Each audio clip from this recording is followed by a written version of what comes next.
La semaine passée, je vous laissais dans les dunes de San Juan. J'ai ensuite pris le bus pour Villa Unión pour faire une excursion dans les Andes. Aujourd'hui, c'est cette histoire mémorable que je vais vous raconter. Je m'appelle Nance, j'ai 23 ans. Depuis janvier 2023, j'ai décidé de changer de vie en partant en Amérique du Sud. Le but, arpenter les pays pour réaliser des reportages et des vlogs. Dans mes vidéos, je souhaite faire passer mes réflexions, mes émotions, les informations que je récolte au travers d'images, de musique, de regards, de voix, de paysages, de rencontres, de silence.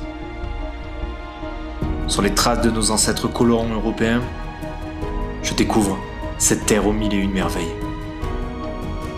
Cette aventure, c'est une nouvelle vie pour moi, une nouvelle réalité, un nouveau monde.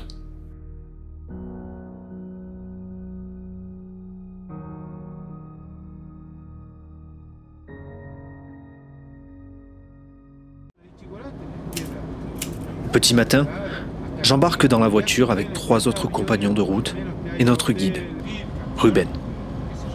Pour faire cette excursion, un guide est obligatoire. Arrivé à Vinchina, on doit payer le droit de passage. Et j'ai le droit à un tarif étranger. Super. Les chauffeurs se préparent pour le long chemin de terre et dégonflent leurs pneus pour éviter la crevaison.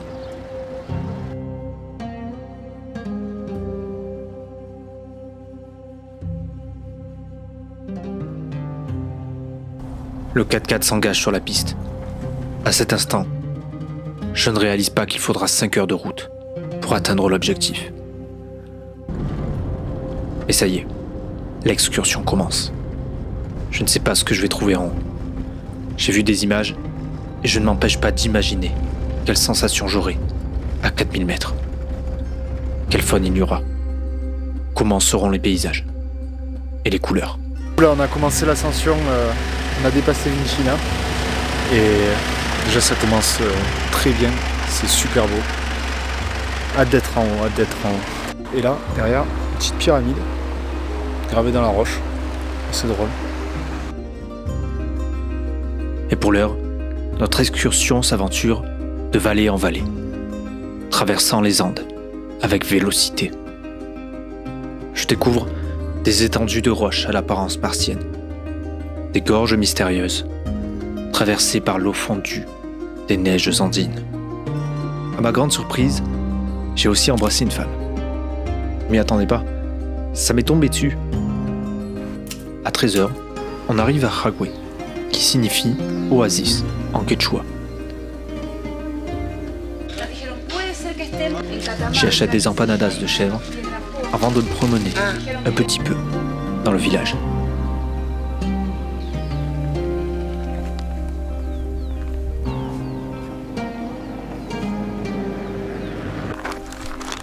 Je viens de parler au monsieur qui est derrière là, et il me disait qu'il est né ici. Né ici et il a vécu toute sa vie ici et il est agriculteur. C'est fou. Il n'y a vraiment personne ici, on est à 1900 mètres et c'est perdu quoi, c'est vraiment un tout petit village.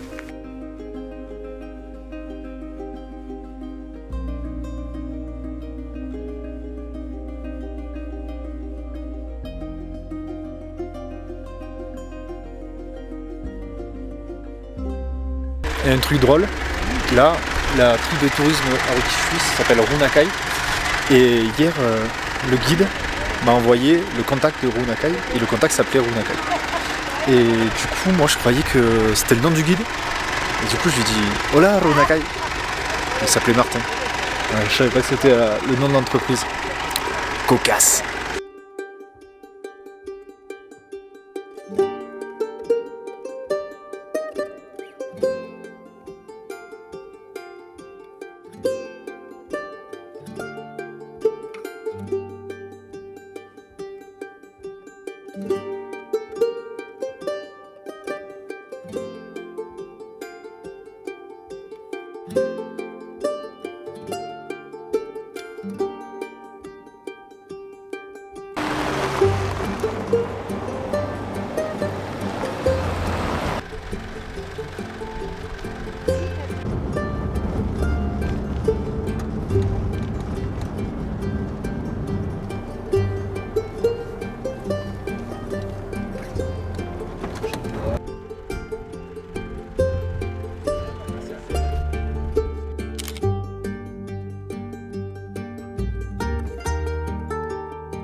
Je ne sais pas où donner de la tête, tant il y a de couleurs, de détails, de beauté tout autour de moi. Je suis écrasé par ces roches qui m'entourent. Mais au lieu de m'étouffer, leur poids m'offre un bol d'air. Je suis apaisé, contemplatif et heureux. Chaque fois qu'une colline s'efface, un nouveau visage s'offre à moi.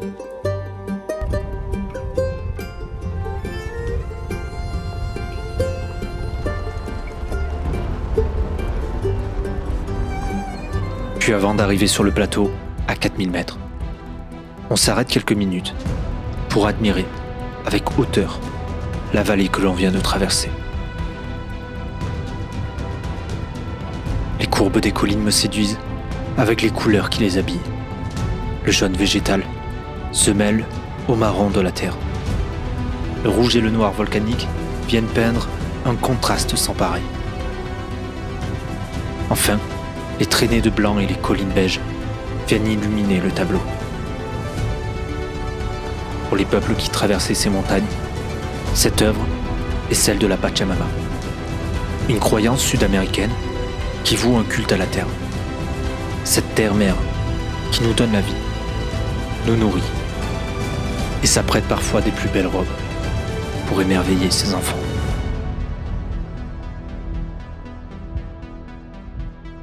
Il fait très froid, donc du coup j'ai changé de vêtements et ça y est, on est à 4100 mètres, donc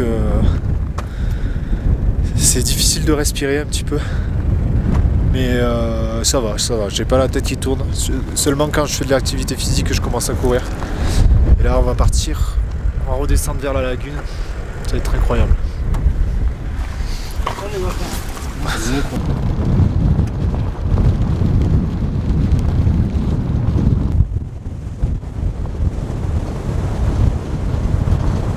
En los caracoles tenés una curva cada 10 segundos. Es el que va a Villavicencio.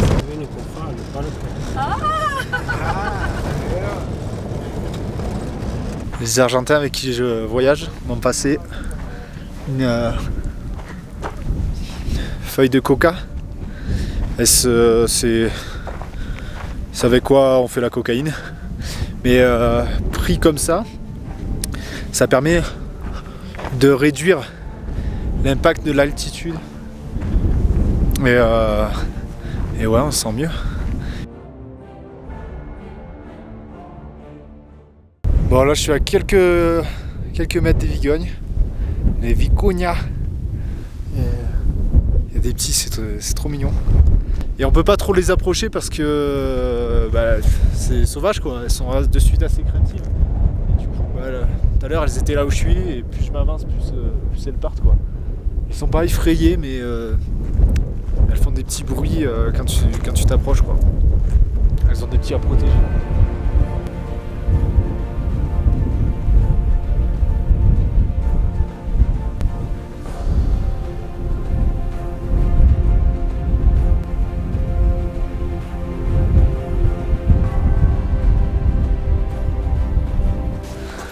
J'ai beau être en bonne forme physique, c'est compliqué quand je marche et que je cours un peu. J'ai la tête qui tourne de suite. Je suis pas du tout acclimaté quoi. Même avec la coca, rien n'y fait. Je suis défoncé.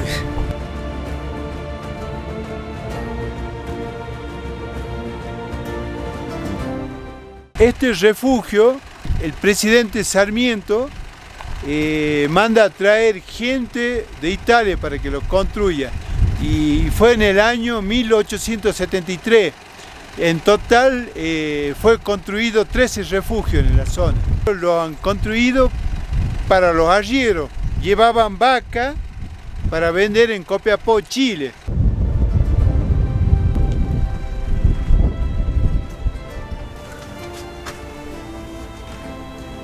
Donc du coup là, dans le refuge, c'est assez petit, vachement primaire. Là, rudimentaire, on a une petite cheminée pour faire cuire les trucs et une évacuation là-haut pour la fumée certainement. Et les gars vivaient là, ils venaient, les éleveurs passaient avec leurs vaches Et juste dehors, on a le parc où restaient les vaches.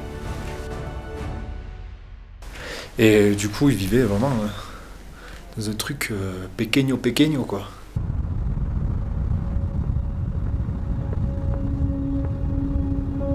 Puis vient le douloureux moment où l'on doit se rendre à l'évidence. Malgré 5 heures de voyage et d'attente, mon imagination est incapable d'imaginer quelque chose d'aussi beau que ce que je finis par trouver. Les détails, le nombre de collines qui viennent changer les perspectives, les angles des arêtes des montagnes, leurs tailles différentes, les légères hauteurs, les trous, la végétation, le vide.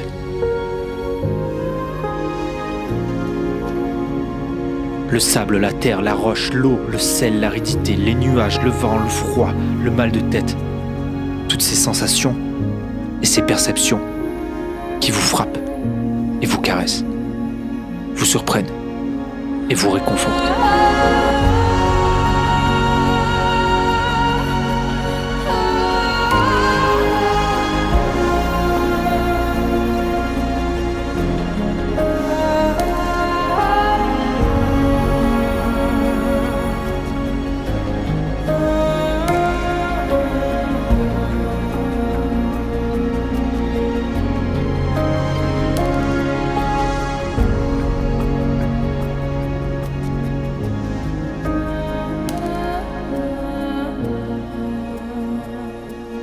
Je ne peux pas m'empêcher de me demander pourquoi c'est ici, dans les Andes, qu'est né le culte de la Pachamama, cette personnification de la terre.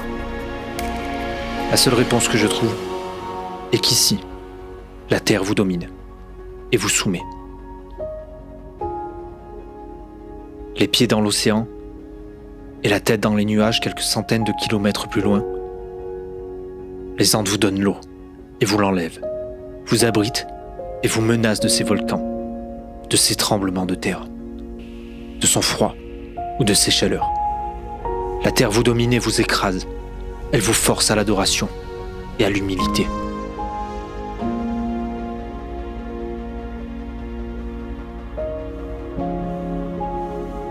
Laguna Brava, au-delà d'un paysage spectaculaire, restera pour moi ma rencontre avec la Pachamama. Ma rencontre avec l'âme de la terre.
Dans le prochain épisode, je vous raconte mes 3 jours passés à Vicha Union, en attendant le prochain bus. J'étais venu dans cette ville pour faire l'expédition, et je pensais ne rien découvrir d'autre. Mais grâce aux rencontres que j'ai faites, j'ai découvert des légendes et des lieux auxquels je n'aurais normalement pas eu accès.